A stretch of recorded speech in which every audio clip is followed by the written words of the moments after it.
Welcome everyone to the September 6th edition of What's Happening in Crypto with Crypto Lark, broadcasting to you from New Zealand, bringing you all of the latest from the crypto world and beyond. Today's top stories: what the heck is happening with the crypto markets? We investigate some of the potential causes, sharing some bullish news as well for the future of the markets, and the guys over at High Times keep on hitting that Bitcoin bong.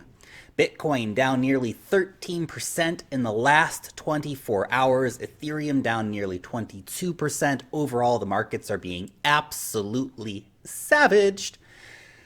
Now, why is this happening?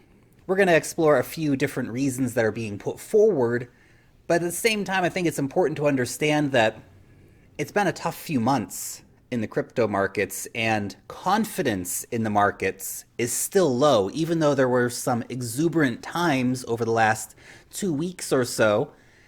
The actual recovery is far away and people are still scared. And so when we do see negative stories coming out, people panic. And when they see things starting to slide, they panic even more. And this is a bit of human psychology playing out here, but some of the stories that are being quoted as being some of the potential reasons behind the current drama we're seeing with the market: Goldman Sachs dropping plans to open crypto trading desk. Now, I really hope this isn't part of the real reason why this is happening, but nevertheless, some big investors may look at this as a negative, because really, we don't need Goldman Sachs, guys. Seriously. That being said, though, citing unnamed sources, that the bank has lowered the priority of their crypto trading project, waiting, of course, for regulatory certainty before they do it. This is something that we see really right across the board with big institutions when it comes to the crypto markets. They want certainty. They want to know that there is going to be certain regulation in place so they can do this with confidence. And it's not that Goldman Sachs is throwing the baby out with the bathwater here. They're just saying, we're lowering the priority of the project until we see some regulatory certainty coming through. People saying that something adding fuel to the fire is that Shapeshift, a long-time peer-to-peer trading service, will indeed be moving towards a more centralized position, asking, for example, for memberships and people to sign up and give IDs and different things like this. So that's not really that big, but it's an extra log on the fire, so to speak. One of the big reasons, most likely, that we are seeing what's happening is that 111,000 Bitcoin are starting to move around from an address that hasn't been touched in years. Now, it was suspected to be a Silk Road Bitcoin address, looking like it might be a Mt. Gox Bitcoin address. We don't know exactly who the person is who owns this address, but that Bitcoin is moving. And $100 million worth of Bitcoin has been moved over to Bitfinex, Binance, and BitMEX. Actually, a tiny bit on BitMEX, mostly to Bitfinex and Binance. Now imagine the sell pressure that can cause when you have somebody come in with $80 million of the Bitcoin and do a market sell.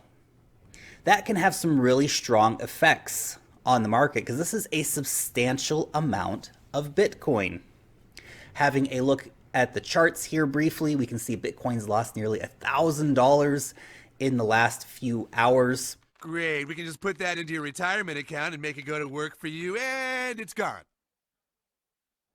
What? Sorry, yeah, that's gone. Although we are returning to support levels where essentially we have seen support here before, yet the bears are still calling for a return to 5,800. We have seen it touching those lows previously in the market. A lot of the bears saying that we need to see this once again before we see actual solid recovery starting to happen.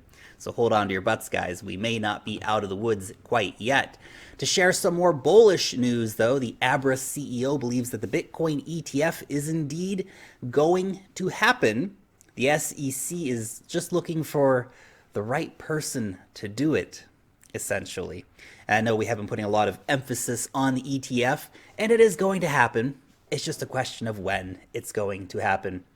And for very bullish news looking forward in the year, you have to remember that ICE, the Intercontinental Exchange, is going to be launching Bakkt. This is going to be massive when it happens, and I don't think that should be underestimated, even though we are seeing a rough day in the markets today. Even tiny ghost towns in Canada want to get in on Bitcoin. It's actually an interesting story about how a very small village that happens to have a hydro dam wants to get into some Bitcoin mining. Curious story indeed. Speaking of Bitcoin mining giant Bitfury trims cooling demands by 95% with Magic Liquid. Now, liquid-cooled Bitcoin mining machines, it's not a new innovation necessarily. There has been some tests being done with this, but to see someone doing it at scale is definitely interesting and can really give anyone who's doing it a highly competitive edge when it comes to Bitcoin mining. Tom Lee says that Ether futures might be a bad thing for Ethereum, but might be a good thing for Bitcoin, as it'll help spread out those who want to bet against the market, not just betting against Bitcoin, but they can also bet against Ethereum. So he thinks that there will actually see an increase of people using these to bet against Ethereum, but that might spread out the load between Ethereum and Bitcoin, being an overall good for Bitcoin. The really bullish news, though, Korean entertainment project taps at the Ethereum blockchain for a K-pop idol search. I know this was the news you guys were all waiting for, and it's here. It's official, guys. K-pop is going on the blockchain. Oh my god. They're actually going to be using the Ethereum blockchain to enable fans to vote for their favorite entertainers in award ceremonies and auditions with more transparency. The project will discover and nurture talent, empower fans to support talent, and develop talent into global stars. Keep it classy, Korea. Over in Australia, iconic Queensland Island to be tokenized. This is going to be $300 million worth of security tokens, giving you a stake in the development of this island to become a resort. Now, the old slogan of Keppel Island was, "It's a great place to get wrecked." Australia, I love it. IBM reveals Stellar-based near real-time blockchain payment network. This is going to be a serious rival to what Ripple has on offer.